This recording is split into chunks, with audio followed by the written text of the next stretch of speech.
Let's pick things up there for tonight's Dateline Defense. Joining me, J.D. Gordon, a retired Navy commander and former Defense Department spokesman. He's now executive director of Protect America Today. J.D., U.S. officials confirm a Kilo-class fast-attack Chinese submarine stalked the USS Ronald Reagan in the Pacific Ocean late last month. The incident happened just days after another U.S. carrier traveled close to Chinese-made islands in the disputed waters of the South China Sea. What do you make of this latest provocation? Hi, Morris. Good to see you. Well, I think China's not backing down from their excessive maritime claims. There are 3 island groups that the Chinese are disputing with 6 other nations. They're the Paracel Islands, Spratly Islands, and the Senkaku Islands. Basically, they're not even close to China. Some of them are up to 500 miles away. So could you imagine, Morris, if the U.S. did the same thing? It would be like us claiming islands in the middle of the Caribbean, off of Jamaica, Haiti, Dominican Republic, Honduras, and making some artificial islands off it. That's what the Chinese are doing. But the reason they're doing that is because they have a country of 1.3 billion people. 80% of the country live on $10 a day or less, right? And 20 years ago, for instance, when I was in Shanghai, most people were riding bicycles. Now they're all driving cars. Exactly. I remember those days. Exactly. So the Chinese government wants to provide for them. There's oil and there's natural gas in these island groups, and they're also rich in fishing grounds. So the Chinese want those islands, and so they're willing to push around their neighbors because their people will push the Chinese government out. Remember, it's the world's largest dictatorship, 1.3 billion people. If they can't provide for the people and give them all cars, guess what? That government's going to be toppled in Beijing.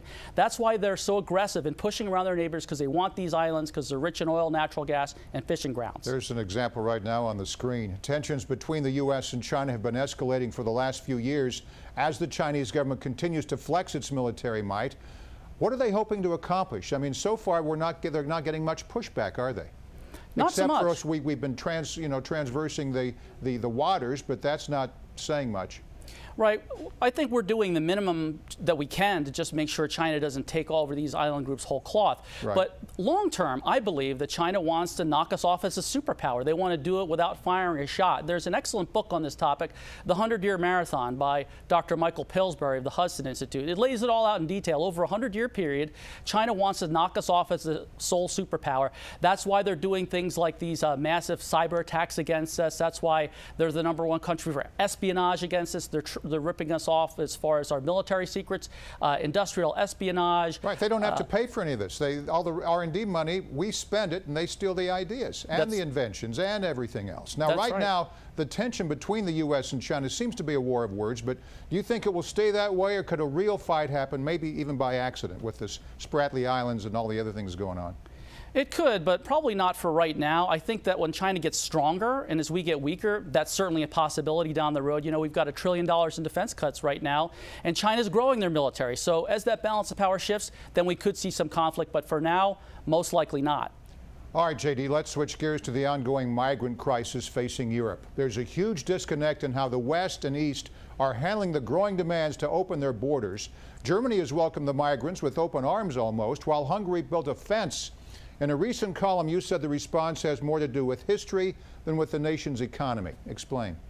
Thanks, Morris, for that opportunity. I've got a column in The Hill talking about it, and I preface that saying it's about European history in the last century with my experiences there as 2 years as a Navy spokesman in Italy, my deployments to the former Republic of Yugoslavia, and in the last couple years, trips to 12 different European countries on think tank speaking tours, including at a European Parliament event. And I believe, Morris, that Germany is treating the migrant situation like they are, rolling out the welcome mat. They're going to get up possibly 1 million this year. That's over 1% of the population. They're so welcoming, Morris, because I believe Germany feels a sense of guilt still for World War II. Except East Germany's not quite on board with it. What used to be East Germany, they, very nationalistic. That's a good point. That's why East Germany, if you look at the far-right movement, that's actually in East Germany, which brings me to the point that the Western Europe is rolling out the welcome mat. Germany, France, Sweden. But if you look at the Iron Curtain countries, the former countries in the Soviet sphere, Hungary, led by Hungary, which is building this, built a fence across the southern border. Those guys were the victims of communism. So their perception of history is being the victim of communism, a totalitarian supremacist ideology. ideology. Why in the world would countries like Hungary, Czech Republic, Slovakia, Poland, the Baltics, who suffered under communism, want to welcome in Islamists? Because that is also a totalitarian supremacist ideology. Not all of them, of course, but the radical Islamists, and there are many in that group, many, countless, they would create problems in those countries. And so I think a lot of it is how they view their own history in the last century. That's why they have different reactions. Meantime, this is changing the face of Europe for years to come. Even if the situation in Syria were settled tomorrow, a lot of changes going on that we'll keep track of, J.D.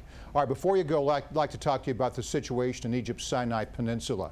Russia and the Egyptian government are pushing back on claims that a bomb brought down that jetliner. They say there's not enough proof, but the UK and others are diverting flights.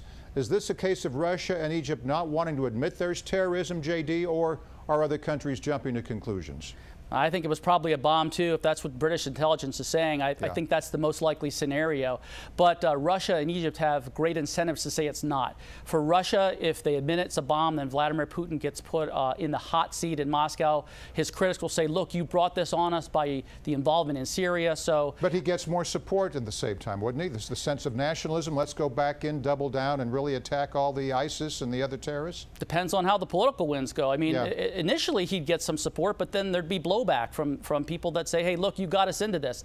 And then he'd also have to double down. It's not enough what he's doing now, so he'd actually have to start bombing the Islamic State. Right now, Putin's going after our allies, the CIA-trained rebels, more than the Islamic State. And at the same time, Egypt's having a lot of economic difficulties. Tourism is sinking, so if they admit to this, it's a problem for them. It is, because Egypt, look, it's 80 million people in a livable land area the same size as Massachusetts. Can you imagine that? Their economy's in shambles, and so one of the only bright spots in the economy is tourism. That's on the rebound now that Morsi is out and the Muslim Brotherhood's out. So Egypt relies on tourism for their lifeblood, and if they get hurt there, it's going to be even more of a train wreck for their economy. We've talked about a lot of problems that aren't going away. J.D. Gordon, Executive Director of Protect America Today. Thanks, J.D. Thank you, Morris.